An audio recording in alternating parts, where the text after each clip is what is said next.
Hello. During the next few minutes, we're going to explore various aspects of third molar or wisdom tooth surgery. The purpose of this video is to help you understand a method of treatment that might be right for you. And because no procedure is without possible risk or complication, we'll inform you of the potential risks or complications associated with your treatment. Now, let's explore these areas in more detail. Third molars, or wisdom teeth, develop and grow in the very back part of both the upper and the lower jaws. These teeth are scheduled to enter the mouth at about the age of 18, the so-called age of wisdom. A high percentage, however, of wisdom teeth become impacted, and meaning they can't reach their expected position. And when this happens, wisdom teeth most often become angled or turned in directions that may cause damage to adjacent teeth or parts of the jaw. When examining patients, we determine the position of the wisdom teeth and check the bite and jaw joints. In order to develop an appropriate method of treatment, an X-ray is included as part of the diagnostic procedure. Sometimes the X-ray films reveal that the impacted teeth can be left in place with only a small risk of future trouble. However, in many cases, removal is the preferred course of treatment.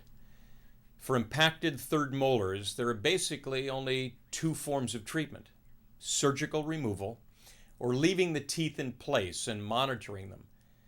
When consulting with patients, we review the possible complications of leaving the impacted wisdom teeth in place. These risks can include infection as well as recurrent pain and swelling. Additional risks include cyst formation with resulting destruction of the surrounding bone, the formation of tumors, as well as decay of the third molars and adjacent teeth, and the shifting of other teeth, causing bite problems.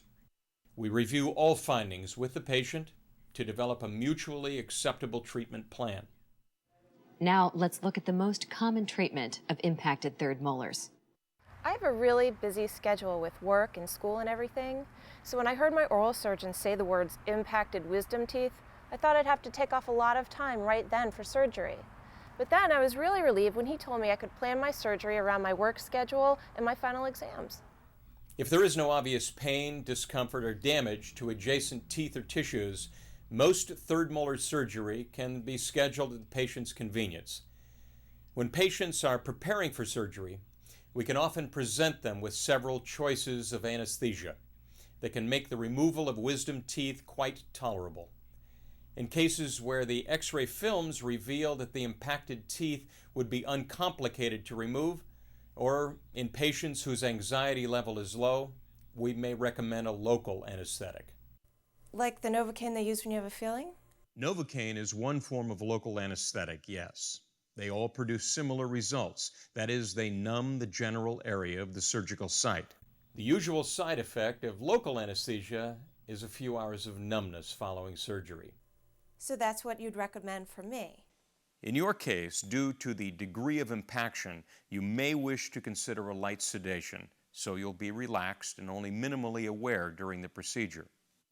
Side effects of light sedation and general anesthesia can include disorientation, prolonged drowsiness, nausea, vomiting, and in a small percentage of cases, allergic reactions to the medications and irritation of the vein where the IV has been placed, called phlebitis.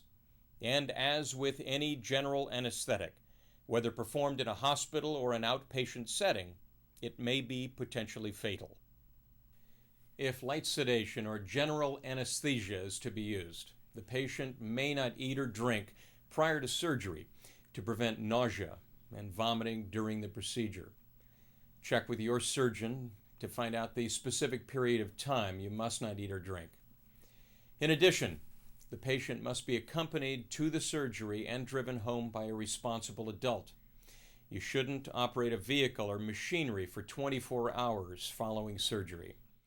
During the typical removal of wisdom teeth, the oral surgeon makes an incision in the gum overlying the third molar, or the wisdom tooth, allowing it to be exposed. A small amount of the thin jawbone that covers the impacted tooth may need to be removed to complete the exposure. When the tooth is clearly exposed, we remove it, sometimes in 2 or more pieces. After removing the tooth, we rinse and examine the area and usually place 1 or more stitches. After surgery, patients are allowed to rest until we feel they are ready to be released. The patient will receive written instructions for home care and will usually be asked to return for follow-up within a few days. Some side effects can be anticipated following the surgery. These can include bleeding, usually for only a few hours, swelling inside the mouth and on the side of the face, some discomfort, muscle stiffness in the jaw or the joint area, and temporary bruising of the face or the lips and beneath the sides of the jaw. Risks also include soreness or cracking at the corners of the mouth. It may take some time to heal. You'll be given detailed instructions to help deal with these occurrences. These can include ice packs for the swelling, pain medications for the discomfort, and methods to control bleeding. If patients experience more than moderate discomfort, excessive bleeding, or have questions, they should call for additional consultation and direction. So far, we've reviewed the diagnosis, treatment, and alternative treatment of this surgery. No surgical procedure is without risk, so we want to make sure that you're also informed about some of the complications. Your oral surgeon will explain these risks to you prior to surgery. You'll be asked to sign a written consent form to signify your understanding. If you have questions or need further explanation, always be sure to ask. First, there is the risk of infection. In any surgery, bacteria are always present and may cause infection. However, infections usually respond to antibiotic treatment. And in cases of severe infection, prolonged treatment or hospitalization may be necessary. Are there any other complications? Depending on the difficulty of the surgery, there are a variety of risks. These can include damage to nearby fillings or to the adjacent teeth. There is also something we call a dry socket. This occurs when the blood clot in the site of the surgery or socket is destroyed. The walls of the socket are then exposed, causing persistent sharp or dull throbbing pain deep in the jaw. The condition can be treated to relieve the pain. However, the area is often slow to heal and usually requires a number of post-operative visits. Do you have any questions? Nothing right now. Complication associated with surgery in the lower jaw is the possibility of nerve damage. The surgical site is usually very close to several sensory nerves that run through the jawbone. This nerve can be injured during lower jaw surgery, leaving patients with pain or tingling or a numb sensation in their lip, chin, gums, teeth, or in some cases their tongue. This sensation, which is similar to the effects of Novocaine, can last for days, weeks, or months. And in rare cases, the condition is permanent. Surgery in the upper jaw also bears the risk of complication, since the surgical site occasionally involves the sinus cavity.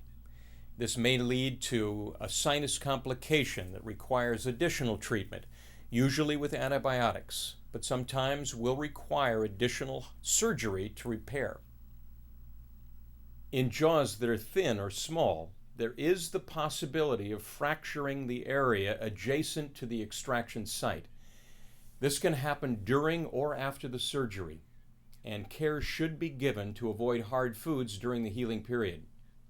At all times, patients are encouraged to ask questions and request additional information.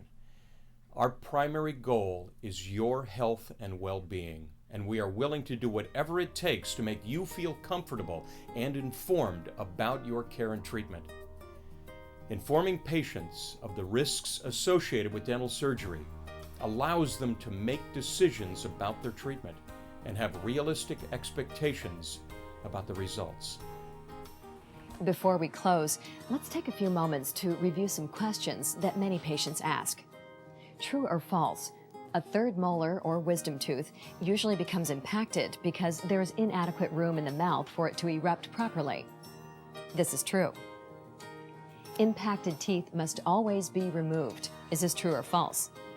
This is false. In some cases, impacted wisdom teeth may be left in place with little future problems. True or false? Surgical removal of impacted third molars can sometimes be scheduled at the patient's convenience. This is true. Is the following statement true or false? A risk associated with this surgery is damage to the sensory nerve in the lower jaw. This is true. Please consult with your oral surgeon if you'd like further explanation of any of the information in this video, or if you have questions about topics that may not have been included. During the informed consent process, you'll be asked to read and sign a surgical consent form for the procedure just described. Your oral surgeon is committed to not only caring for your physical needs, but also to providing all the information you need to make an informed decision about your course of treatment.